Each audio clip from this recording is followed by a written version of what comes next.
हमारे देश में कई मशहूर मंदिर हैं जो अपनी अपनी अलग अलग मान्यताओं और परंपराओं के लिए विश्व प्रसिद्ध हैं।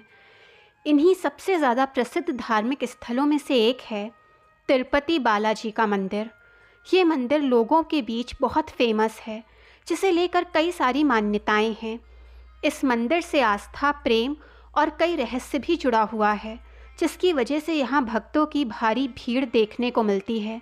ऐसा कहा जाता है कि भगवान वेंकटेश्वर अपने भक्तों को तमाम तरह की परेशानियों से बचाने के लिए कलयुग में अवतरित हुए हैं।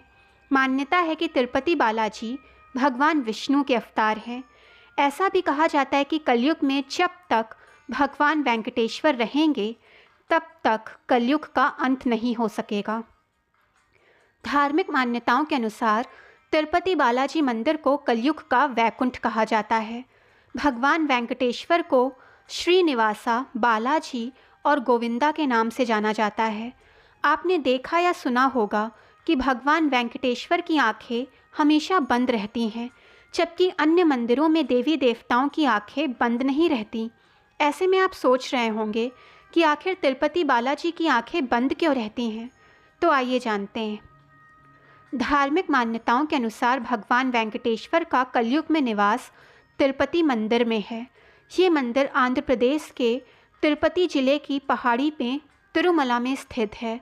भगवान श्री हरि के अवतार वेंकटेश्वर को उनकी शक्तिशाली और चमकीली आँखों के लिए जाना जाता है। कहा जाता है कि उनके भक्त भगवान वेंकटेश्वर की आँखों में सीधा नहीं देख सकते, क्योंकि उनकी आँखें ब्रह्मांडीय ऊर्जा से परे हैं। इसी वजह से उनकी आँखों को मुखौटे से ढक दिया जाता है। तो वहीं सिर्फ गुरुवार के दिन भगवान वेंकटेश्वर की आँखों से सफ़ेद मुखौटा बदला जाता है। ऐसे में भक्त सिर्फ उसी दौरान पल भर के लिए भगवान वेंकटेश्वर की आँखों के दर्शन कर सकते हैं। मंदिर में भगवान वेंकटेश्वर की आँखें पंच कपूर से ढकी जाती हैं। धार्मिक शास्त्रों के अनुसार तिरुपति बालाजी की आँखें हमेशा खुली रहती हैं, इसीलिए इनकी आँखों में बहुत तेज है, जिसे आमतौर पर सीधी तरह से नहीं देखा जा सकता।